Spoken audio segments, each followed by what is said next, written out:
Kematian tidak ada yang pernah tahu kapan akan datang. Kita juga tak bisa mencegah apalagi menolaknya. Dan sebagai umat muslim, yang dapat kita lakukan adalah menyambutnya. Kematian telah ditentukan waktunya, tidak dapat ditunda atau dipercepat. Dan Allah sekali-kali tidak akan menangguhkan kematian seseorang apabila datang waktu kematiannya. Dan Allah Maha mengetahui apa yang kamu kerjakan. Quran Surat Al-Munafikun ayat 11. Sebelum kematian datang menjemput, maka seseorang akan mengalami sakratul maut. Berikut Mozaik Islam akan membahas tentang sakratul maut. Pemirsa, benar adanya bahwa sesungguhnya makhluk yang hidup itu pasti akan merasakan kematian dan akan kembali kepada Sang Pencipta, Allah Subhanahu wa Ta'ala. Proses tercabutnya ruh dari jasad bagi mereka yang beriman maupun yang ingkar kepada Allah Subhanahu wa Ta'ala, itulah yang disebut peristiwa sakratul maut. Rasulullah SAW bersabda, sakratul maut itu sakitnya sama dengan tusukan 300 pedang. Hadis riwayat Tirmizi. Maka diutamakan bagi orang-orang yang soleh untuk mendampingi mereka yang akan meninggal dunia guna mengingatkan kepada Allah. Dalam firman-Nya Allah Subhanahu wa Ta'ala bersabda, jika kamu menjenguk orang yang sakit atau melawat yang meninggal, hendaklah kamu mengucapkan kata-kata yang baik, karena para malaikat akan turut mengaminkan apa-apa yang kamu ucapkan itu. Hadis riwayat Ahmad dan Muslim. Proses pencabutan dimulai dari ujung kaki, naik ke betis, paha, sampai ke ubun-ubun. Dan saat di kerongkongan, pintu taubat bagi mereka telah ditutup, dan yang ada hanya penyesalan. Maka sekaranglah waktunya untuk bertobat, senantiasa melakukan kebaikan dan beriman kepada Allah Subhanahu wa Ta'ala. Pada sebagian orang ada yang mengatakan kalau orang yang akan meninggal merasakan kedatangan tamu istimewa dan melakukan hal aneh dari biasanya. Pemirsa Mozaik Islam, tahukah bahwa saat manusia sakratul maut, mereka akan merasa kesakitan karena rasa haus yang sangat dahsyat, seakan minum air sebanyak luasnya samudera tidak dapat menghilangkan rasa haus saat itu. Kemudian dalam keadaan itu datanglah setan dengan membawa minuman yang tampak sangat menggoda dan menyegarkan, khususnya kepada orang muslim yang keimanannya sangat kuat. Setan ini tidak rela jika manusia meninggal dengan husnul khotimah. Sehingga ketika seorang mukmin sedang mengalami sakratul maut, hendaklah membimbingnya dengan bacaan kalimat talqin, La ilaha illallah di telinganya. Nabi SAW bersabda, talqinkanlah orang yang sekarat di antara kalian dengan La ilaha illallah. Hadis riwayat Muslim. Dengan membaca kalimat La ilaha illallah, maka akan menjadi ucapan terakhir saat seseorang tengah sakratul maut. Sebagaimana Nabi SAW bersabda, siapa saja yang ucapan terakhirnya adalah La ilaha illallah, dia akan masuk surga. Selain itu, pihak keluarga juga bisa membaca surat Yasin. Surat Yasin tak hanya dibacakan di saat orang yang sudah meninggal, tapi juga bisa dibacakan pada orang yang dekat dengan ajalnya. Begitu pedihnya kesakitan dan kengerian sakratul maut itu membuat lebih mudah patuh kepada kata-kata setan. Pemirsa Mozaik Islam, bagi orang yang beriman, sakratul maut yang dihadapi akan terasa begitu mudah dan ringan. Malaikat yang mendatangi orang mukmin untuk mencabut nyawanya dilakukan dengan baik dan memberikan kabar gembira bahwa mereka akan diampuni dengan ridha Allah Subhanahu wa Ta'ala. Allah Subhanahu wa Ta'ala menyatakan bahwa para malaikat menghampiri orang-orang yang beriman dengan mengatakan janganlah takut dan sedih, serta membawa berita gembira tentang surga. Subhanallah. Sementara itu, bagi orang tak beriman, sakratul maut datang dengan kejam. Ruh orang tak beriman akan keluar dengan susah payah. Tidak hanya itu, di dalam kubur dan neraka, orang tak beriman ini akan menerima azab terlebih dahulu oleh Allah Subhanahu wa Ta'ala. Malaikat memukul wajah dan bagian belakang mereka. Ruhnya pun diperintahkan untuk keluar sendiri dari jasad mereka. Sebagaimana Allah Subhanahu wa Ta'ala berfirman, alangkah dahsyatnya sekiranya kamu melihat di waktu-waktu orang yang zalim tak beriman berada dalam tekanan sakratul maut, sedang para malaikat memukul dengan tangannya sambil berkata, keluarkanlah nyawamu. Di hari ini kamu dibalas dengan siksa yang sangat menghinakan, karena kamu selalu mengatakan terhadap Allah perkataan yang tidak benar, dan karena kamu selalu menyombongkan diri terhadap ayat-ayatnya. Quran Surat Al-An'am ayat 93. Pemirsa, dikisahkan pula tentang detik-detik ketika ajal Rasulullah SAW. Imam Bukhari meriwayatkan dari Aisyah radhiyallahu anha, ia bercerita menjelang ajal menjemput Nabi SAW bahwa di hadapan Rasulullah ada satu bejana kecil dari kulit yang berisi air. Beliau memasukkan tangan ke dalamnya dan membasuh muka dengannya seraya berkata, La ilaha illallah, sesungguhnya kematian memiliki sakratul maut. Dan beliau menegakkan tangannya dan berkata, menuju Rafiqil A'la, sampai akhirnya nyawa beliau tercabut dan tangannya melemas. Mungkin ada yang bertanya, kenapa sakratul maut Rasulullah sangat berat? Sakrat Rasulullah, takkan ada mata yang tega melihat kekasih Allah mengalami sakratul maut seberat engkau. Dan Rasul berkata, alangkah beratnya sakarat. Dan Nabi berdoa, ya Allah, jadikanlah sakarat umatku Engkau ringankan dan lipat gandakan 3 kali lipat sakitku. Sakaratul maut ini demi Engkau ringankan sakaratul maut umatku, ya Allah. Betapa cintanya Nabi kepada kita. Dia rela memikul beratnya sakaratul maut 3 kali lipat agar umatnya diringankan oleh Allah sakaratul mautnya. Allahu Akbar. Ini sangat menakjubkan. Sangat cintanya Rasulullah kepada kita. Persis dalam surah Taubah penutupan, di mana Allah mengatakan Rasul itu bersangatan cintanya kepada kalian. Pemirsa Mozaik Islam, masih tentang sakaratul maut, ada pula hal-hal yang disunahkan tatkala dekat dengan ajal seseorang, yakni menghadapkannya ke arah kiblat dalam keadaan berbaring pada sisi badan yang kanan, menutupkan kedua matanya bila telah meninggal, serta menyelimuti dan menyegerakan pemakamannya. Hal yang juga cukup penting adalah membayar utangnya, berdasarkan hadis yang diriwayatkan dari Abu Hurairah radhiyallahu anhu oleh Ahmad dan Ibnu.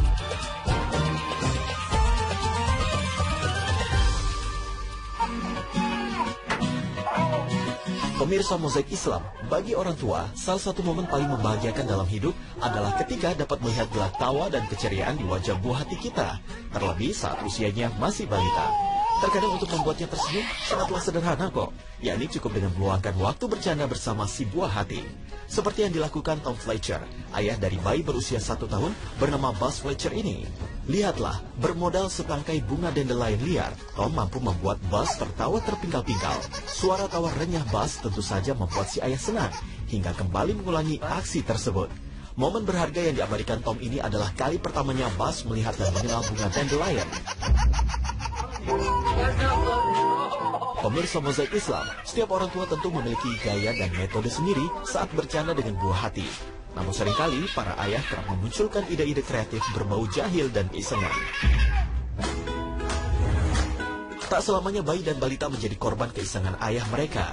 Ya, hal itu tak berlaku bagi Marcelina.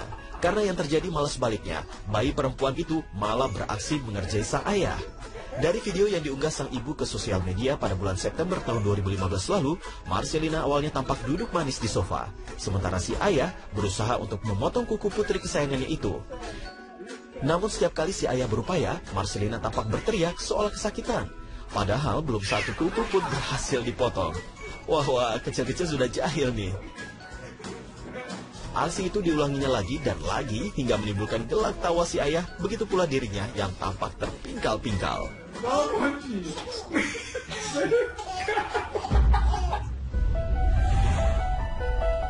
Pemirsa Mozaik Islam, tak sulit sebenarnya melakukan aktivitas penuh gelak tawa dengan anak tercinta, karena banyak cara dan metode yang tersedia, asalkan orang tua bersedia meluangkan waktu untuk bermain bersama buah hatinya.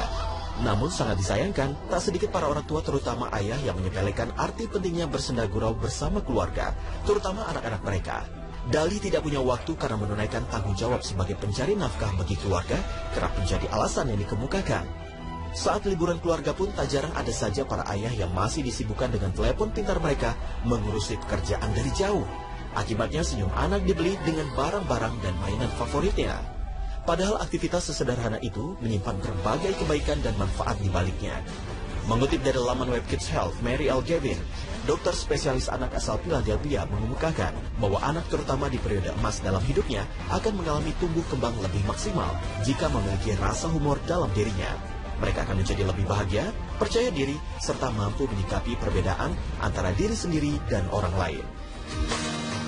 Berbagai penelitian juga menyebutkan, manusia yang lebih sering tertawa sedikit kemungkinan mengalami depresi, serangan jantung, serta memiliki imunitas yang lebih baik. Namun di antara kesemua faktor di atas, tawa dan canda di dalam keluarga akan membuat ikatan antara anak dan orang tua semakin erat terjalin.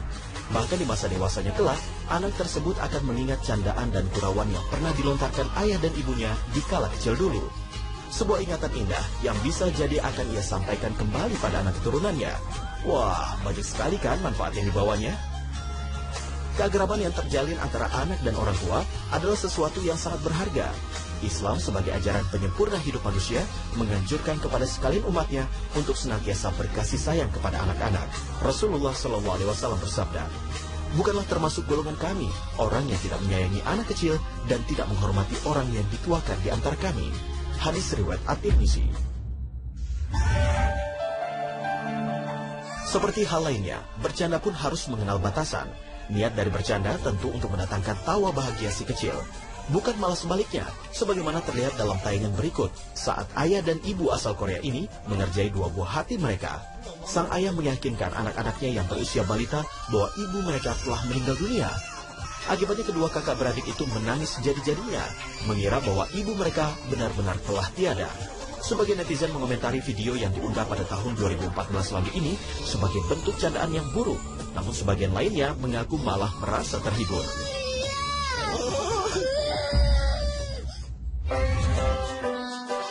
Anak adalah cerminan dari orang tua. Mereka cenderung mencontoh perbuatan yang dilakukan ibu dan ayahnya. Maka orang tua senantiasa menunjukkan sikap-sikap positif dalam kehidupan sehari-hari, termasuk ketika sedang bercanda. Lihat saja, bayi lucu yang satu ini dengan gemasnya ia mengikuti tingkah pola si ayah yang bergaya ala atlet binaraga. Henley, nama bayi tersebut tak mau ketinggalan. Ia pun beraksi menirukan gaya sang ayah, tentu dengan suara dan bahasa tubuh yang menggemaskan. Pemirsa Mozaik Islam, tak ada bantahan mengenai betapa pentingnya candaan. Bahkan Rasulullah SAW saja, manusia berakhlak mulia, juga pernah bercanda kepada keluarga dan para sahabat.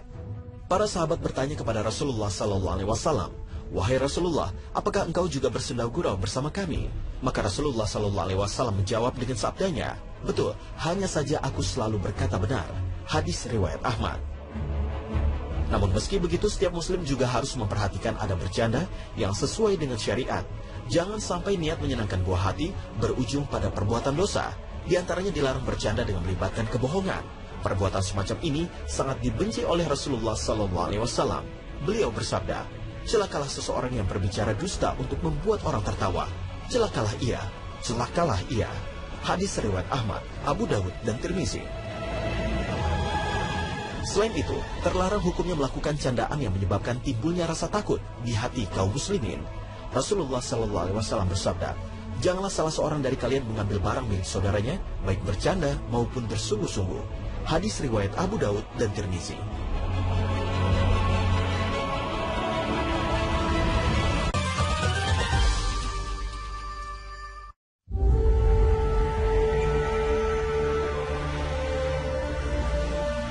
Pemandangan seperti inilah yang dulu disuguhkan Danau Urmia. Air birunya yang menenangkan, menenteramkan hati siapa saja yang melihatnya. Berpesiar mengitari danau yang terletak di perbatasan Iran dan Turki ini menjadi sebuah kegiatan favorit masyarakat hingga 2 dekade terakhir. Tak hanya bagi manusia, flamingo, spesies burung berkaki panjang pun gemar bermain di danau seluas 5.200 km ini. Tak salah, Danau Urmia menjadi kebanggaan bagi tanah Aryan. Namun segala keindahan kini berganti wajah kesuraman. Gambar satelit menangkap kondisi krisis danau yang pernah menjadi salah satu danau air asin terbesar di dunia tersebut. Hanya dalam kurun waktu 20 tahun saja, kini hanya menyisakan 10% debit air. Rumah yang nyaman bagi berbagai satwa itu pun meronta, terpuruk dalam kondisi kritis. Perubahan iklim, ditambah pembangunan dam, serta penggunaan air berlebihan disebut menjadi penyebab kekecauan ini. Sejak tahun 2014, pemerintah Iran mengocorkan dana miliaran juta dolar demi mengembalikan kejayaan Danau Urmia.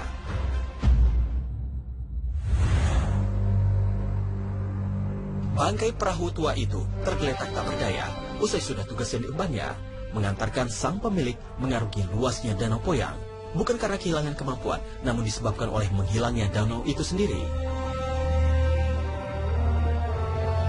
Ya, hamparan pasir dengan genangan air di sana-sini kini menjadi rumah si bangkai kapal. Padahal tahukah Anda, dahulunya kawasan ini merupakan sebuah danau air tawar berukuran 3.200 km persegi. Menjadikan Poyang nama dari danau tersebut sebagai danau air tawar terbesar di wilayah Tiongkok. Dahulu Poyang begitu disegani, torehan sejarah terukir di sini. Di masa akhir dinasti Yuan pada abad ke-13, Poyang menjadi tempat berlangsungnya salah satu pertempuran dahsyat. Reputasi mengerikan juga tak dapat dilepaskan dari Poyang. Dari tahun 1960-an hingga 1980-an, sedikitnya 200 kapal dinyatakan karam di dasar danau. Julukan segitiga Bermuda Tiongkok pun akhirnya disandang oleh danau yang terletak di provinsi Jiangxi ini. Kini semua tinggal cerita, nyaris seluruh debit air telah menghilang. Semua disebabkan ulah manusia.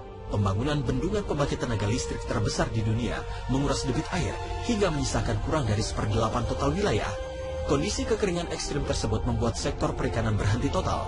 masyarakat kekurangan air sekaligus menguak keberadaan jembatan granit kuno berusia 400 tahun sepanjang nyaris 3.000 meter. Pemirsa Mozaik Islam, keindahan alam semesta tak terbantahkan. Allah Subhanahu wa Ta'ala menjadikannya begitu sempurna hingga sekalian hamba dapat mengambil manfaatnya. Dalam surat Al-Baqarah ayat 164, Allah Subhanahu wa Ta'ala berfirman yang artinya, sesungguhnya dalam penciptaan langit dan bumi, silih bergantinya malam dan siang, bahtera yang berlayar di laut membawa apa yang berguna bagi manusia, dan apa yang Allah turunkan dari langit berupa air. Lalu dengan air itu dia hidupkan bumi sesudah mati atau keringnya, dan dia sebarkan di bumi itu segala jenis hewan, dan pengisaran angin dan awan yang dikendalikan antara langit dan bumi. Sungguh terdapat tanda-tanda keesaan dan kebesaran Allah bagi kaum yang memikirkan.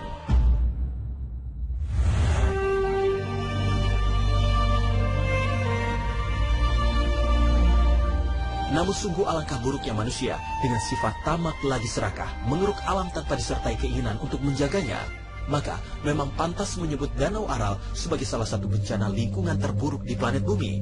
Bagaimana tidak, dalam kurun waktu 600 tahun, di abad ke-20 inilah Danau Aral mengalami kekeringan terburuk. Danau air tawar seluas 68.000 km tersebut kini hanya menyisakan 10% debit air saja. Penyusutan danau yang terletak di wilayah Asia Tengah ini disebabkan pengalihan air untuk irigasi sejak tahun 1960-an. Namun, ketidakefisienan telah membuat Danau Aral mengering sampai akhir. Jutaan ikan pun mati. Iklim lokal sampai turut mengalami perubahan. Padahal dulu Danau Aral begitu makmur, menyediakan pasokan ikan terbesar bagi Uni Soviet dan negara sekitarnya. Danau Aral pula menjadi wadah bagi 40.000 pekerja dari berbagai sektor termasuk perikanan. Sejak tahun 2005, upaya pengembalian kondisi Danau Aral terus dilakukan, namun tentu belum menunjukkan hasil yang diharapkan.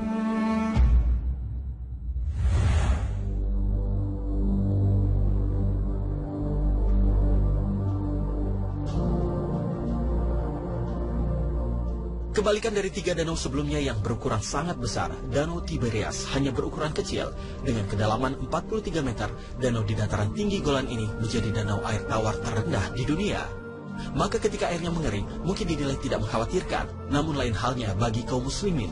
Mengeringnya danau di wilayah Israel ini berkaitan dengan keluarnya fitnah terbesar sepanjang zaman, Dajjal. Sebagaimana yang disebutkan Rasulullah SAW dalam sebuah hadis panjang. Sedangkan kemunculan kafir Dajjal merupakan penanda akan datangnya hari kiamat. Kenyataannya, beberapa tahun terakhir terlihat bagaimana kondisi Danau Tiberias semakin mengering. Sejak tahun 2004 telah terjadi penyusutan sebanyak lebih dari 16 meter. Di tahun 2015, level air dari Sea of Galilee, nama lain dari Tiberias, bahkan sudah berada di batas garis hitam. Artinya air tidak dapat dipompa lagi tanpa menyebabkan kerusakan. Industri perikanan yang biasanya menjadi komoditas utama kini mengalami kebangkrutan. Pihak terkait dari Departemen Perairan Israel, Urisor, menyebutkan hal ini terjadi akibat sedikitnya curah hujan yang turun sejak beberapa tahun terakhir. Namun begitu ia menambahkan, meski curah hujan tinggi di tahun-tahun mendatang, kondisi tingkat air Danau Tiberias akan tetap sama. Mengeringnya wilayah perairan penanda datangnya hari kiamat juga disebutkan Rasulullah SAW dalam hadis berikut yang artinya, hari kiamat tak akan terjadi sebelum sungai Efrat mengering dan menyingkapkan gunung Mas yang mendorong manusia berperang. 99 dari 100 orang akan tewas dalam pertempuran, dan setiap dari mereka berkata, mungkin aku satu-satunya yang akan tetap hidup. Hadis riwayat Bukhari. Kekeringan yang melanda Efrat kini pun terpampang jelas di depan mata. Sungai yang melewati 3 wilayah yaitu Turki, Irak, dan Suriah tersebut kini berada dalam kondisi memprihatinkan. Penyusutan debit air terjadi secara signifikan dan terekam oleh gambar satelit milik NASA. Sebabnya tak lain karena penggunaan air sebagai pembangkit listrik dan irigasi. Terlebih dengan adanya proyek masif, pembangunan dam skala besar oleh pihak Turki. Lebih dari 200.000 warga terkena dampak pembangunan bendungan. Mayoritas diantaranya mengaku tak nyaman dengan kondisi dan kompensasi yang diperoleh. Belum lagi debit air bagi kedua negara lainnya, yaitu Irak dan Suriah, turut berpengaruh. Debit air yang mengering ditambah ketidakpuasan di sana-sini dikhawatirkan menjadi sebab timbulnya perselisihan. Jika benar demikian, maka sungguh sabda Rasulullah SAW telah ditampakkan satu persatu.